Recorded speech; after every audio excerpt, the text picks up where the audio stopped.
ఇంకెన్నాళ్ళు రెంటింట్లో ఉంటాం? సొంత ఇంటి కలను నెరవేర్చుకుందాం. Suman TV biggest property expo October 18th, 19th HSCC Novotel Hyderabad. ఇప్పుడే ఫ్రీ ఎంట్రీ కోసం కాల్ చేయండి. నమస్కారం, మీరు చూస్తున్న సుమన్ టీవీ. నేను మీ కీర్తి.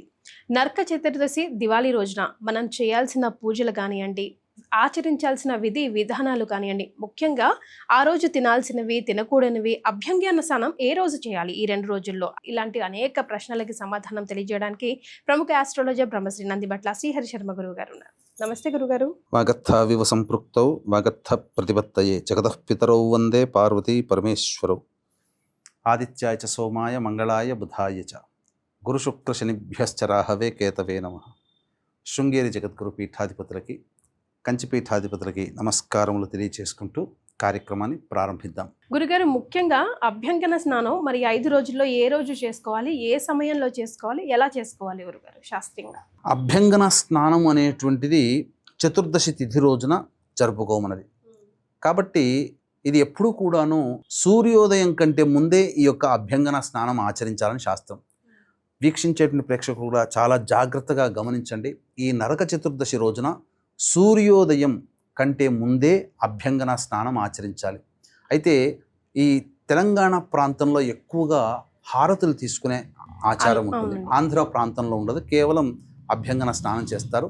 అందరూ కూడా ఆచరించవచ్చునమ్మా. అంటే ఏమీ లేదు, ఈ యొక్క హారతులు తీసుకునే సమయం తెల్లవారుజామున 3 గంటల 15 నిమిషాల నుంచి 5 గంటల 15 నిమిషాల మధ్య కాలంలో హారతులు తీసుకోవాలి.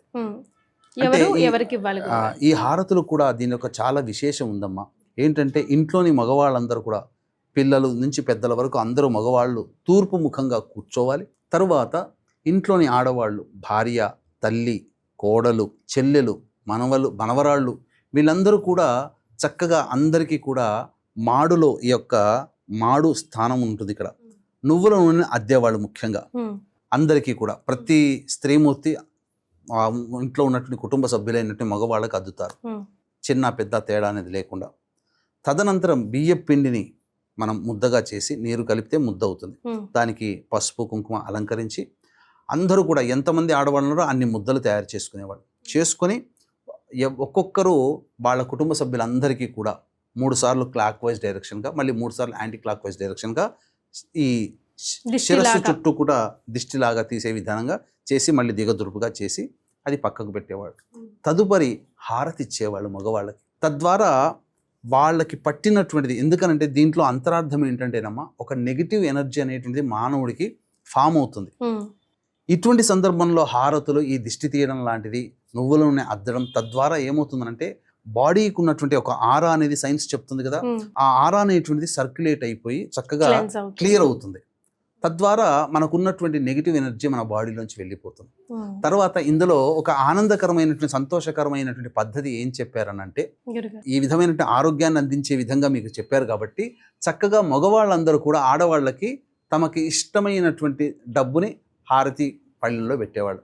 అంటే భర్త సంపాదించినా, కొడుకు సంపాదించినా, ఎవరైనా ఆడవాళ్ళదే, అది ఎవరిది తీసేయలేం, వాళ్ళ సొత్తే.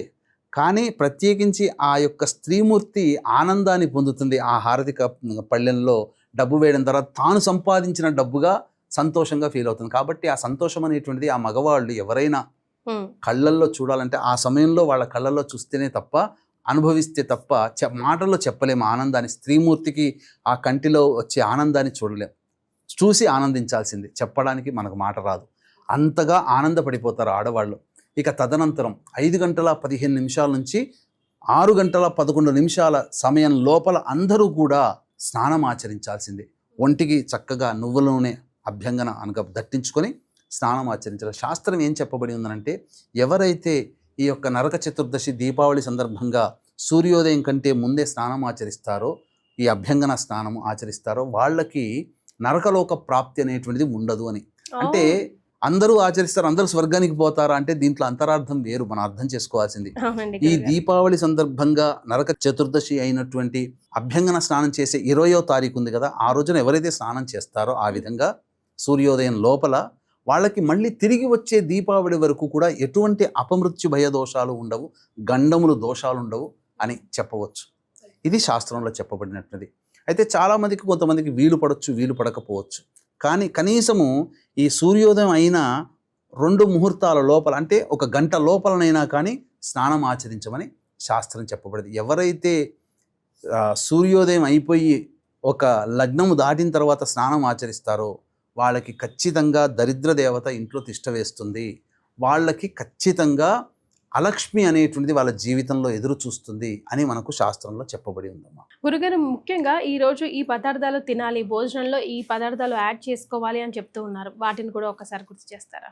మనం ఇంతకుముందు చెప్పుకున్నట్లుగా ఈ 5 రోజుల పాటు శాస్త్రం అసలు ప్రకారం ఏంటంటే ఉపవాస నియమాన్ని పాటించమని చెప్పబడింది. ముఖ్యంగా 20వ తారీఖు రోజున, మిగతా రోజుల్లో ఎలా ఉన్నప్పటికీ దీపావళి పండుగ సందర్భంగా జరుపుకునేటువంటి రోజున 20వ తారీఖు రోజున పూర్వకాలంలో ఎలా ఉండేదంటే ఉపవాస నియమాన్ని పాటిస్తూ సాయంకాలం పూజ చేసుకుని చంద్రుడిని, నక్షత్రాలు దర్శనం చేసుకుని తదనంతరం భోజనం చేసుకునేవాళ్ళు. అయితే ఈ భోజనం చేసేటువంటి పదార్థాల్లో ఖచ్చితంగా మినప వస్తువులు, మినప గారెలు కానీ, మినప అట్లు కానీ, మినప సున్నుండలు కానీ ఇవన్నీ కూడా అందులో పదార్థంలో ఉండే విధంగా ఖచ్చితంగా తినాలి ఆ రోజున. అట్లాగే నెయ్యితో చేసిన పదార్థాలు, అంటే ఇప్పుడు ఇటు తెలంగాణ వైపు చూస్తే పేనీలు కంపల్సరీ ఖచ్చితంగా చేస్తారు. అవును, పేనీలు అనేటువంటిది ఖచ్చితంగా ఆచరిస్తారు. అలాగే నువ్వులతో చేసినటువంటి పులగం కానీ, నువ్వులతో చేసినటువంటి నువ్వుల పొడి కానీ, నువ్వుల లడ్డూలు కానీ ఈ రోజున ఖచ్చితంగా భుజించాలని శాస్త్రం. ఎందుకనంటే పూర్వకాలంలో ఇప్పుడు మనం చూసినట్లయితే స్నానం ఆచరించే విధానంలో కూడా రథసప్తమి అయితే జిల్లేడు ఆకులు ఇలా పెట్టుకొని చేసుకునేది. అలాగే ఈ సంబంధించిన చిక్కుడుకాయ ఆకుల్లో ప్రసాదం పెట్టుకొని భుజించమని, అంటే ఏదో ప్రకృతికి, ఆ ప్రకృతిలో జన్మించినటువంటి ఆ వృక్ష జాతికి ఏదో సంబంధం ఉండడం, ఆ తిథి రోజున ప్రకృతిలో ప్రసరించే దివ్య కిరణాల శక్తి, ఆ ప్రభావం ఉండడం వల్ల ఆ వ్యక్తి అమృతతుల్యమైనటువంటి ఆహారాన్ని భుజించడం వల్ల అమృతత్వం సిద్ధిస్తుంది. అలాగే దీపావళి పండుగ సందర్భంగా కూడా మినప వస్తువుల్ని, నువ్వుల వస్తువుల్ని తినడం ద్వారా భవిష్యత్తులో శరీరానికి ఆ యొక్క తిథికి సంబంధించి ఏదో లింక్ ఉన్నది ఆ పదార్థాలు తినడం వల్ల. కాబట్టి మంచే కదా, ఇక్కడ ఏం చెడు ఏం కాదు, పైగా దొరకని వస్తువు అంటూ కాదు, అందరూ కూడా ఇష్టంగా తినేటువంటి వస్తువే. కాబట్టి ఖచ్చితంగా ఆ రోజున మినప వస్తువులు అనేటువంటిది, నువ్వులతో సంబంధించి చేసిన పదార్థాలు భుజించాలి. వీలైతే మధ్యాహ్నం ఉపవాస నియమాన్ని పాటించి సాయంకాలం పూజ జరుపుకొని భోజనం చేయమని శాస్త్రం అమ్మా. చాలా సంతోషం గురుగారు, ధన్యవాదాలు. సర్వం శ్రీ ఉమామహేశ్వర పరబ్రహ్మార్పణమస్తు.